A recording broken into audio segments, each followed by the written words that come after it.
The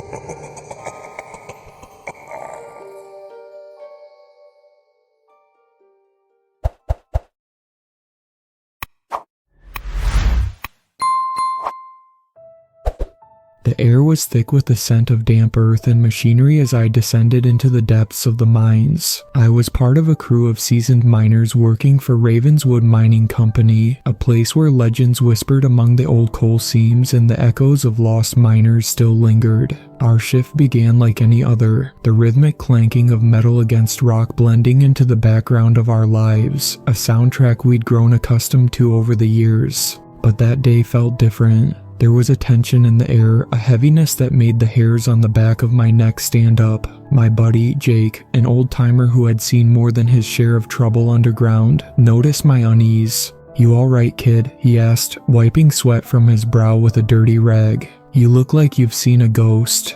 "I'm fine," I replied, forcing a chuckle to ease the mood. "Just, something feels off." Jake shrugged, his eyes scanning the dark tunnels that twisted like veins through the mountain. "Just the mines playing tricks on you. Happens to the best of us. Just remember, the darkness has its own language. Listen carefully, and you might learn something."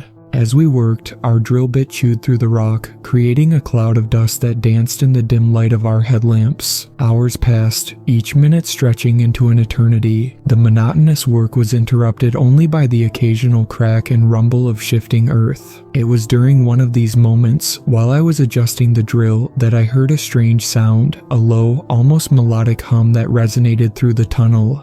"Did you hear that?" I asked Jake, my voice barely above a whisper. "Hear what?" He paused, tilting his head. "You mean the sound of our impending doom? Just the wind, buddy, nothing to worry about." But it wasn't the wind. I felt it deep in my bones, an ancient call that seemed to pull at the very essence of my being. I shook my head, dismissing it as fatigue playing tricks on my mind. We had been working longer hours lately, trying to meet a deadline, and I was starting to feel the strain. As we continued, Jake and I stumbled upon a section of the tunnel that had collapsed some time ago. It was a small opening, hidden behind a wall of rock, but it caught my attention. Something about it felt different. "Let's check it out," I said, unable to resist the curiosity bubbling inside me. Jake hesitated. "I don't know, man. We should stick to the plan. Boss won't be happy if we wander off." "Come on, just a quick look," I urged, already moving toward the narrow passage. "What if there's something valuable in there?" "Fine, but if we get in trouble, it's on you," Jake relented, following reluctantly behind me. The air grew colder as we squeezed through the opening. The tunnel opened up into a vast chamber, larger than anything I had seen in years of working underground. The walls were adorned with strange, glowing markings, pulsating with a rhythm that matched the hum I had heard earlier. "What the hell is this?" Jake exclaimed, his voice echoing in the cavernous space. "I don't know," I breathed, stepping closer to examine the markings. They resembled ancient symbols, but I couldn't make sense of them. It felt like they were alive, shifting and changing as I stared at them. Suddenly, the ground trembled beneath our feet, and I staggered back. A low rumble echoed through the chamber, followed by a series of sharp cracks that sounded like thunder. Jake cursed, and we instinctively turned to flee, but something in the shadows caught my eye, a glint of metal half buried in the dirt. "Wait, what's that?" I pointed. But before Jake could respond, the trembling intensified, and dust began to rain down from the ceiling.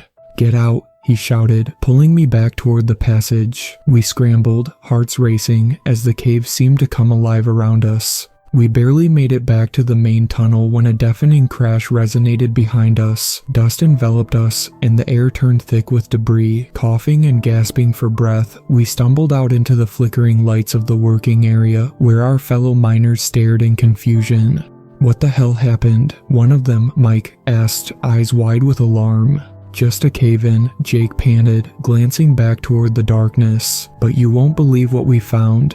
"Found? What do you mean?" Mike asked, leaning in closer. Before I could answer, the ground shook again, and the lights flickered ominously. A sense of dread settled over the group. I felt it again, the hum, more pronounced now, as if whatever we had uncovered was demanding our attention. "What's going on?" another miner shouted as the tension escalated. "Let's get out of here," I urged. "We need to report this to the foreman." Not yet, Jake interjected, his expression suddenly serious. We have to go back. I need to see what that thing was. It could be valuable. Valuable? Are you crazy? I snapped, feeling a chill creep down my spine. It's not worth our lives. But Jake was already moving toward the equipment, a determined look on his face. The hum grew louder, vibrating through the floor like a heartbeat. I exchanged worried glances with the others, but no one seemed willing to voice their concerns. Fine, I relented, my voice shaking, but we stick together. We gathered a few tools and made our way back to the narrow passage. As we entered the chamber again, the glow of the markings illuminated our faces, casting eerie shadows on the walls. The air was thick with a tension that made it hard to breathe. Where is it? I asked, scanning the chamber. The glint of metal was gone, replaced by an unsettling emptiness. It was right here, Jake exclaimed, confusion crossing his face. It was just here. It must have been knocked loose during the cave-in, I suggested, trying to rationalize the situation. But deep down, I felt an unsettling sense of foreboding. As we explored the chamber further, I began to feel watched, as if unseen eyes were observing us from the shadows. The hum had morphed into whispers, indistinguishable yet urgent, echoing in the back of my mind. Did you hear that? Mike asked, glancing around nervously. Yeah, I admitted, my heart racing. Let's hurry up and find whatever it is and get out of here. But as we searched, the atmosphere shifted. The markings on the walls began to pulsate more intensely, casting an otherworldly glow that seemed to draw us in. I couldn't shake the feeling that the chamber was alive, breathing in sync with the whispers that echoed all around us. Just as I was about to suggest we leave, I noticed something moving in the corner of my eye. A shadow darted across the chamber, too fast to catch, but enough to send a jolt of fear through me. Did you see that? I asked, turning to my companions, but they were already staring wide-eyed at the far wall. What the hell is that? Jake whispered, pointing.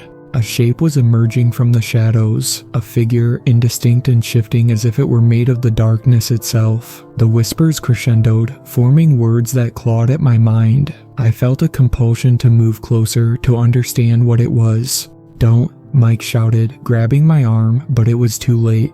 The figure loomed larger, and I felt a pull, a magnetic force drawing me toward it. I took a step forward, my heart pounding in my chest, when suddenly a blinding light erupted from the markings on the wall, engulfing the chamber in a searing brilliance. I shielded my eyes as the light flooded the room, the whispers rising to a deafening roar. I felt disoriented, as if I were being pulled in multiple directions at once. Run, Jake yelled, and instinct took over. We turned and bolted back toward the passage, the light chasing us, filling the narrow tunnel with an otherworldly glow. As we stumbled into the main mine area, the energy in the air shifted once again. The deafening roar faded, replaced by an unsettling silence that enveloped us. The other miners were frozen in place, staring at us with a mix of fear and confusion.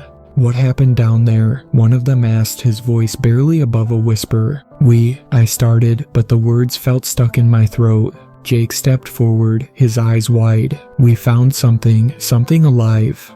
The foreman, a grizzled man named Carl, pushed his way through the crowd. What the hell do you mean, alive? Did you find another vein? No, I said, shaking my head. It was something else, something unexplainable. Carl's expression darkened. I don't want to hear about any ghost stories, boys. We have a job to do.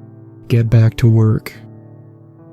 But Carl, Mike began, but Carl held up a hand to silence him. I said, get back to work. If you're seeing things down there, you need to stop now before you scare everyone else. Reluctantly, we scattered back to our stations, but the incident hung heavy in the air. I couldn't shake the feeling that whatever we had uncovered in the depths of the mine was just the beginning. As the hours dragged on, I kept glancing at Jake, who seemed lost in thought, his gaze distant. Finally, I approached him during a break. Jake, we need to talk about what happened. I can't shake this feeling, like something is coming. I know, he replied quietly, his brow furrowed. That light, it felt like it was calling to us, like it wanted something.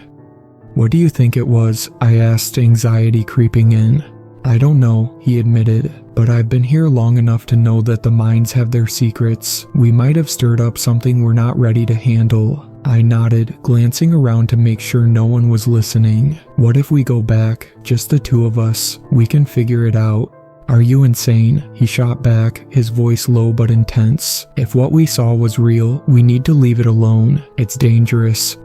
Then what do? I pressed, desperation creeping into my tone. We keep our heads down and don't talk about it, he said firmly. Just finish the shift. We'll talk later. As the day wore on, I couldn't shake the feeling that something was lurking just beneath the surface, waiting for the right moment to emerge. My mind raced with possibilities. What could that figure be? What did it want? And most importantly, what had we awakened? The rest of the shift passed in a haze of unease. Each sound echoed ominously in the mind, and I found it harder to concentrate on my work. When I finally clocked out, the relief was palpable, but the questions remained. I needed answers, and I knew I wasn't going to get them by sitting around.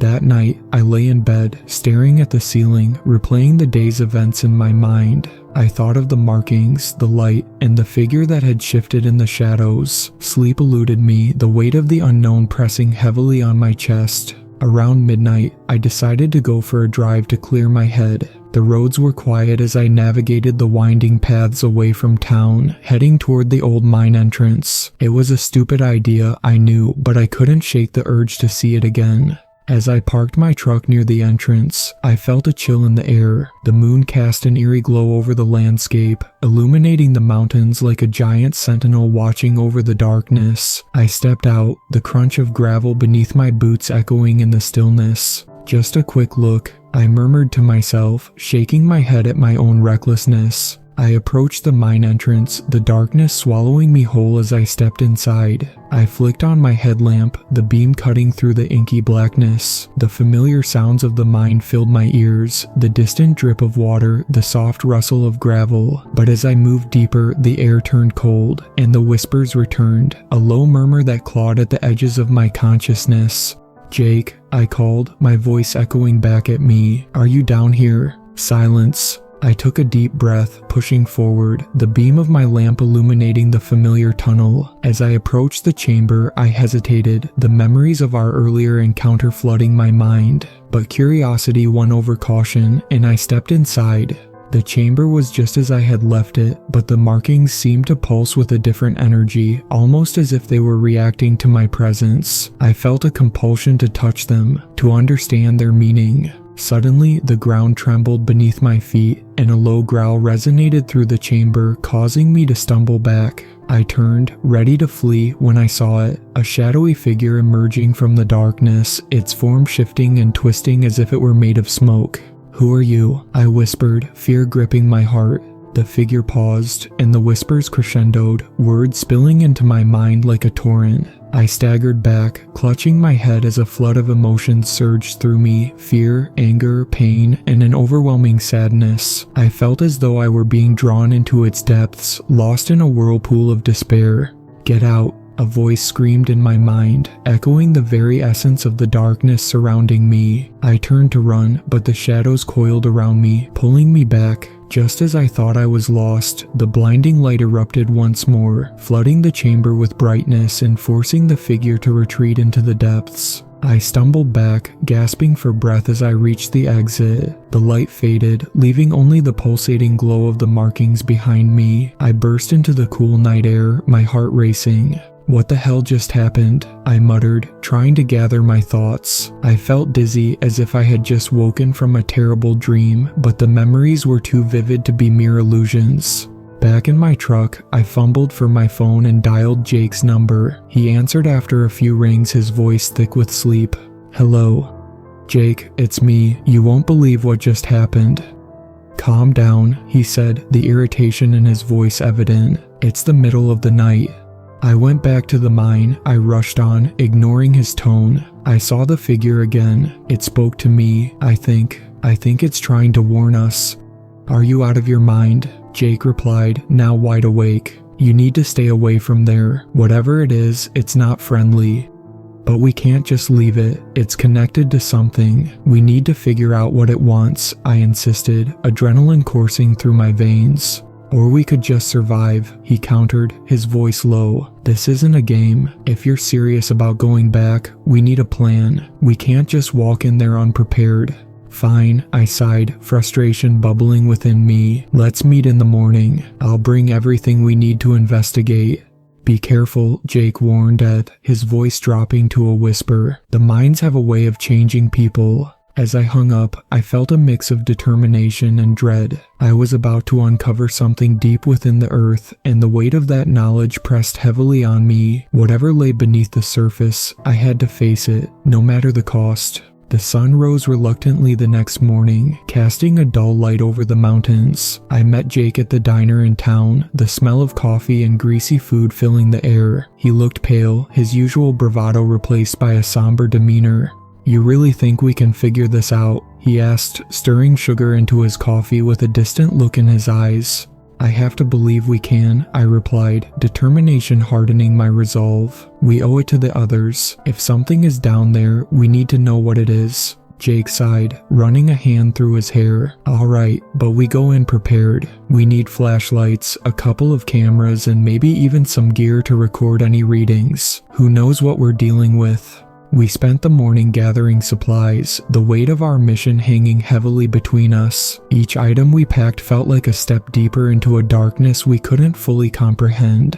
As we drove back to the mine, I felt a sense of foreboding wash over me. The closer we got, the more the hairs on my neck stood on end. I could almost hear the whispers echoing in my mind, growing louder with each mile. When we arrived, the entrance loomed before us like a gaping maw, ready to swallow us whole. "Are you ready?" Jake asked, his voice barely above a whisper. "Ready as I'll ever be," I replied, steeling myself. We descended into the mine, the familiar sounds of our work echoing in the distance. With each step, the darkness seemed to close in around us, suffocating and electric. The air grew colder, and the weight of silence pressed heavily on my chest. As we approached the chamber, I felt a surge of anxiety. The markings on the walls glowed faintly in the dark, their rhythm pulsing as if responding to our presence. "Here we go," I muttered, flicking on my flashlight. The beam illuminated the chamber, revealing the same strange symbols we had seen before. "This is it," Jake said, his voice trembling slightly. "Let's set up and see what we can find." We unpacked our gear, setting up cameras and recording equipment to document our findings. I felt the tension in the air, the oppressive weight of something watching us. "All right, let's get started," I said, trying to sound more confident than I felt. I began examining the markings, running my fingers over the grooves etched into the rock. They felt warm to the touch, almost alive. "Hey, check this out," Jake called from the opposite side of the chamber. He was pointing at a section of the wall that looked different, darker, almost as if the rock itself had been burned. "What do you think it is?" I asked, moving closer. "I'm not sure. It looks like it was scraped away, like something was trying to break through," he said, his brow furrowed in concentration. As we examined the area, the ground beneath us trembled again, more violently this time. The markings flared to life, illuminating the chamber with a blinding light. The whispers returned, rising to a deafening crescendo. "Run," Jake shouted, but I felt frozen in place, entranced by the glow. Suddenly, the light morphed into a shape, a figure emerging from the shadows. It was the same entity I had seen before, its form shifting and writhing, swirling like smoke. I could feel its energy coursing through me, a mixture of fear and power. "Stop," I screamed, feeling the weight of its presence bearing down on me. "What do you want?" The figure paused, and the whispers coalesced into a single voice, echoing in my mind. "Release me." I staggered back, clutching my head as the words reverberated through me. "Release you? What do you mean?" The figure moved closer, and the air grew thick with tension. "I am bound, trapped beneath the earth. You have awakened me." Jake's voice broke through the chaos. "What do you want with us?" "I seek freedom," the figure replied, its voice resonating like distant thunder. "But to be free, you must understand the truth of your world." "What truth?" I asked, my heart racing. "The mines, they hide more than just coal and stone. They are gateways to realms beyond your understanding. You have disturbed the balance. You must choose." "Choose what?" I shouted, feeling the weight of its gaze upon me. "Life or death," the figure intoned, its voice a haunting melody. Suddenly, the ground shook violently and the walls of the chamber began to crack. The markings pulsated, their glow intensifying. I turned to Jake, panic written across his face. "We need to get out of here," he yelled, grabbing my arm. As we fled, the whispers grew louder, a cacophony of voices rising in a frenzied chorus. I felt the figure pursuing us, its energy crackling in the air. We stumbled through the narrow passage, the walls closing in around us. Just as we reached the main tunnel, a blinding light erupted behind us, engulfing the chamber in a brilliant flash. I shielded my eyes as we emerged into the open air, gasping for breath. We fell to the ground, hearts pounding in our chests, the weight of our encounter settling heavily on us. The mine loomed ominously behind us, the entrance dark and foreboding. "What just happened?" Jake breathed, his voice shaking.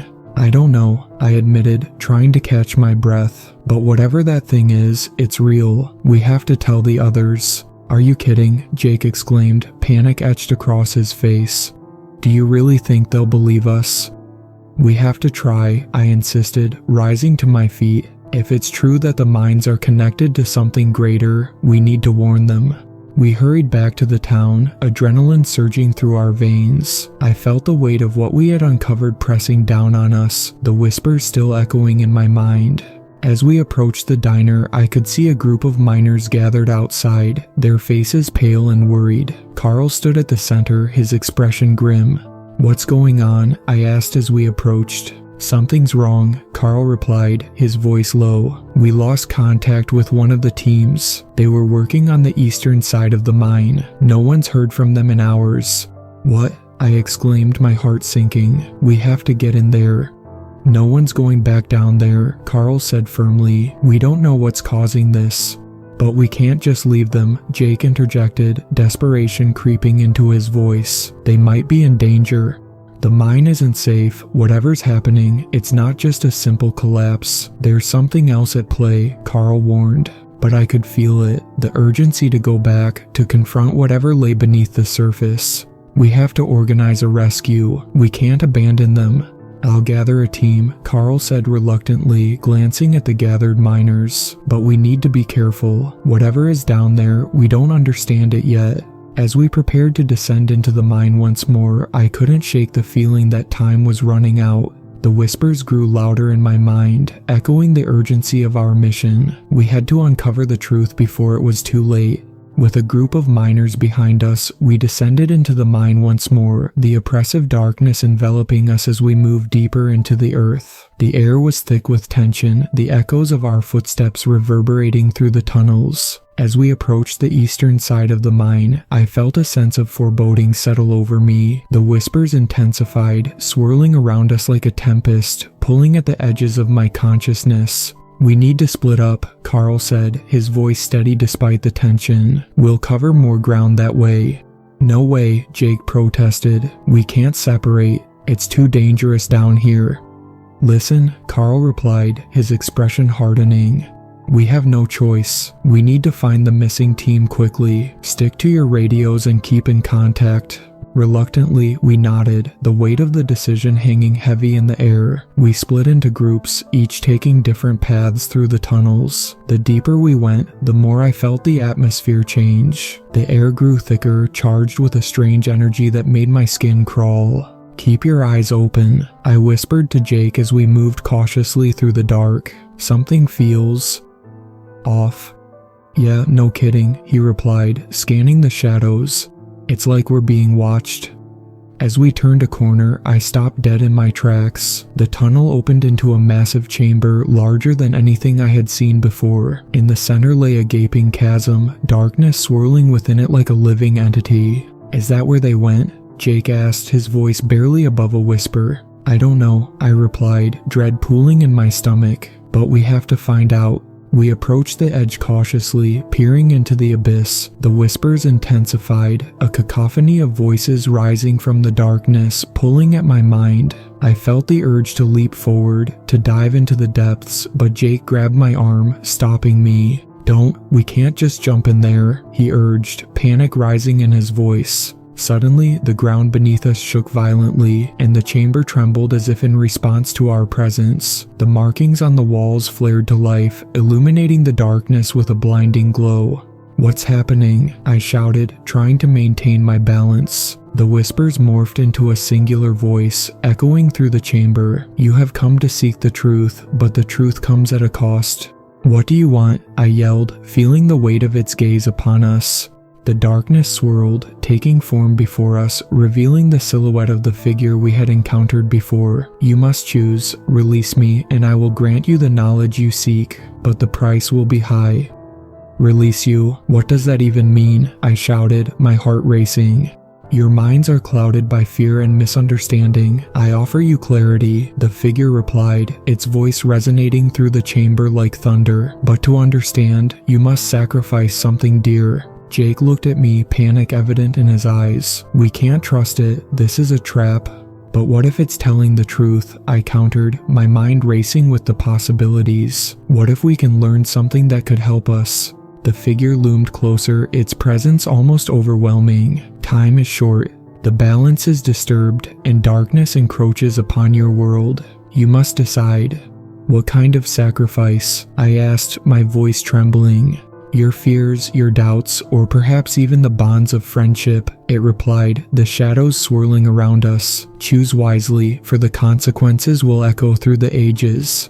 The chamber shook violently, the whispers rising to a fever pitch. I felt the weight of its gaze, an almost palpable force pressing down on me. I glanced at Jake, the uncertainty mirrored in his eyes.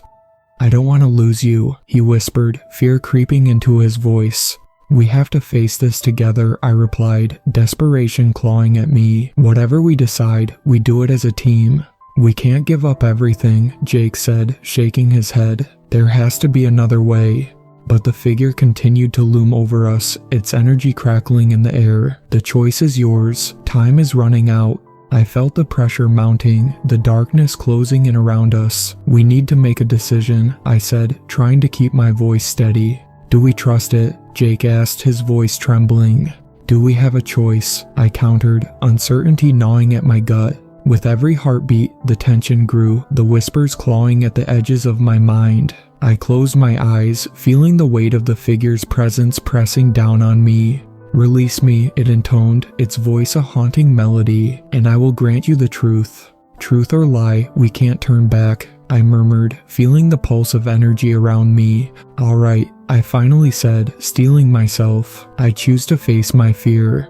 The chamber fell silent, the whispers receding as if the very air held its breath. The figure paused, its form flickering as if caught between realms. "Very well," it replied, its voice echoing in the stillness. "Face your fear, and the truth will be revealed." Suddenly, the ground shook violently, and the markings on the walls flared to life, illuminating the chamber with a blinding light. I felt a rush of energy coursing through me, the whispers transforming into a harmonious chorus. "What's happening?" Jake shouted, fear in his eyes.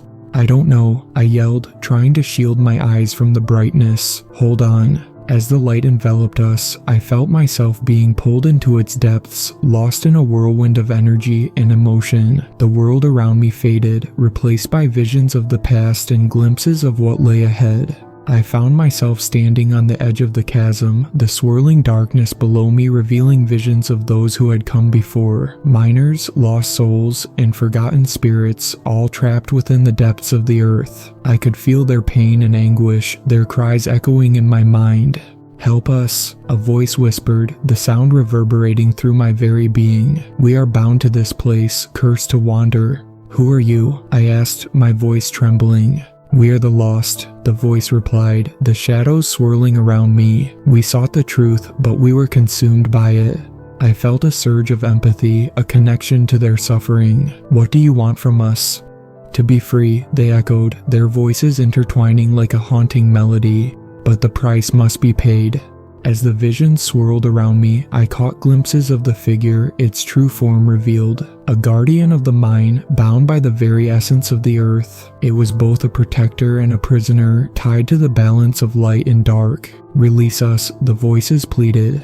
and you shall know the truth." Suddenly, I felt a connection to the figure, a bond forged by understanding. I understood its pain, its desire for freedom, and the price it was willing to pay. "I can't do this alone," I shouted, the weight of the revelation settling over me. "We can't just abandon you." The figure paused, its energy pulsating with uncertainty. "You have the power to choose, to break the cycle. Together, we can help you," I declared, glancing at Jake. "We can find a way to set you free without sacrificing ourselves." The chamber shook violently, the energy around us crackling as the shadows twisted and writhed. "What do you propose?" the figure asked, its voice a mixture of curiosity and skepticism. "We'll seek the truth of this mine, the secrets hidden within. We'll work together to restore balance," I replied, my heart racing. The figure hesitated, the shadows swirling around it. "The path is fraught with danger. Many have tried and failed." "We're not like them," Jake said, determination flooding his voice. "We won't stop until we uncover the truth." A silence enveloped the chamber, the weight of our words hanging in the air. Finally, the figure spoke. "Very well, but know this. The truth is not without consequence. Prepare yourselves." As the light faded, I felt a sense of calm wash over me. We had made a choice, not just for ourselves, but for the countless souls trapped within the mine. The world around us shifted, the chamber fading into darkness as the energy surged within me. I felt the weight of the past, the echoes of those who had come before, guiding us toward our purpose. As the light dissipated, I found myself back at the edge of the chasm, Jake beside me, his expression one of awe and fear. "What just happened?" he asked, his voice trembling. "We've been given a chance," I replied, my heart racing, "but it's only the beginning."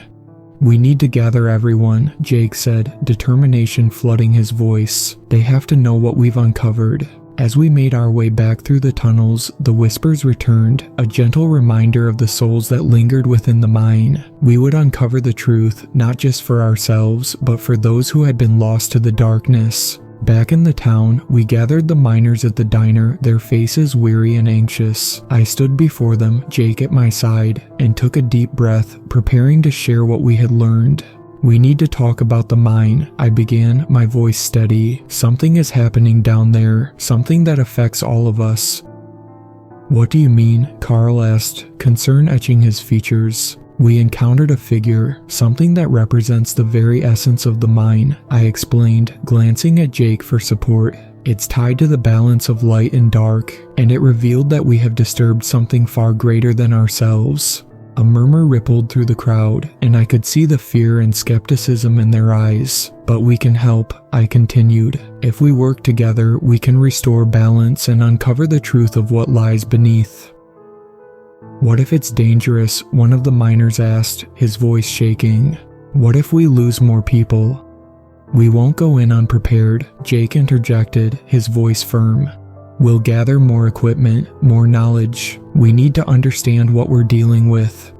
Carl nodded, his expression shifting to one of resolve. "All right, but we need a plan. We can't afford to lose anyone else."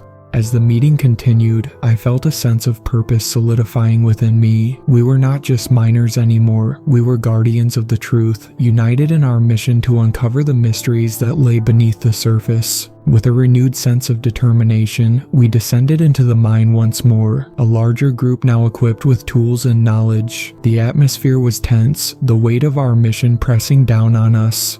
As we approached the chamber, I could feel the energy shifting, the whispers rising to a crescendo. We moved cautiously, each step echoing in the stillness. "Stick together," I urged, my voice steady. "We can do this." As we entered the chamber, the markings glowed faintly, pulsating with energy. I felt a connection to the figure, a bond forged by our shared purpose. "What do we do now?" Jake asked, glancing around. "We listen," I replied, closing my eyes and focusing on the whispers. "The truth will reveal itself if we're open to it." Suddenly, the air crackled with energy, the shadows swirling around us. The figure emerged from the darkness, its form shifting and twisting, revealing glimpses of the past. "Why have you come?" it intoned, its voice echoing through the chamber. "We seek the truth," I replied, stepping forward. "We want to help you find freedom." The figure paused, its energy pulsating. "The truth is a double-edged sword. Are you prepared for what lies ahead?" "Yes," I declared, determination flooding my voice. "We are ready." As I spoke, the markings flared to life, illuminating the chamber with a blinding light. The shadows twisted and writhed, revealing visions of the past. Miners who had come before, trapped within the darkness, their souls bound to the earth. "Help us," they cried, their voices a haunting melody. "We are lost, forever bound." "Your pain will be heard," I promised, feeling the weight of their suffering. "We will find a way to set you free." Suddenly, the figure surged forward, energy crackling in the air. "To be free, you must confront your fears. Only then will the truth be revealed." The ground shook violently, and the whispers grew louder, echoing in my mind. "Face the darkness within." With a deep breath, I stepped forward, ready to confront whatever lay ahead. I felt Jake beside me, his presence a comforting reminder of our bond. "Together," I said, my voice steady, "we'll face it together." The chamber trembled as the energy swirled around us, the shadows closing in. I could feel the weight of our fears pressing down on me, but I stood firm, determination coursing through my veins. "Release us," the voices echoed, rising to a fever pitch. "Face the darkness, and we will be free." "What does that mean?" Jake shouted, fear creeping into his voice. "It means we have to confront what we've been avoiding," I replied, my heart racing. "Our fears, our doubts." The figure surged forward, its energy enveloping us. "You must embrace the truth, no matter the cost." I felt the darkness pressing in, but I stood tall, ready to face it. "We will not back down," I shouted, my voice ringing through the chamber. Suddenly, the air crackled with energy, and the shadows twisted and writhed, revealing visions of our past. Our failures, our fears, and our hopes. I felt their weight bearing down on me, but I refused to yield. "Together," I yelled, reaching out for Jake's hand. "We can do this." As we stood united, a brilliant light erupted from within us, pushing back the darkness. The shadows screamed, their cries rising to a deafening crescendo as the energy surged around us. "Embrace the light," the figure shouted, its voice echoing through the chamber. "Only then will you find freedom." The light intensified, enveloping us in its warmth. I could feel the darkness receding, the weight of our fears lifting as we embraced the truth of our existence. The chamber trembled, and the shadows writhed in agony as the light surged forward, illuminating the darkness. I felt the energy coursing through me, a connection to the souls who had come before, their pain and suffering merging with our own. "Thank you," they whispered, their voices fading into the light. "You have set us free." As the darkness dissipated, the figure stood before us, its form shifting and swirling in the light. "You have faced your fears and embraced the truth. The balance is restored." I felt a surge of hope wash over me, the whispers fading into a gentle hum. "What now?" I asked, my heart racing. "Now you carry the truth within you," the figure replied, its voice a soothing melody. "Protect it, for it is both a gift and a burden." As the chamber faded into darkness, I felt the weight of the past lift from my shoulders. The echoes of the souls who had come before lingered in my mind, a reminder of our journey. Jake and I stood hand in hand, the bond between us stronger than ever. "We did it," he whispered, awe etched on his features. "Yeah, we did," I replied, feeling a sense of purpose settling over me. "But this is just the beginning." As we emerged from the mine, the sun shone brightly overhead, casting a warm glow on the world around us. The air was fresh and clean, a stark contrast to the darkness we had left behind. "We'll tell everyone what happened," Jake said, determination flooding his voice. "We have to share the truth." "Yes," I agreed, a smile breaking across my face. "We'll show them that there's always hope, even in the darkest of places." As we walked back to the town, hand in hand, I felt the weight of the past transforming into something beautiful. We had faced the darkness and emerged stronger, ready to embrace whatever lay ahead. The whispers faded into the distance, replaced by the sounds of life and laughter. We had uncovered the truth of the mine, and with it, we had forged a new beginning. Together, we would protect the light,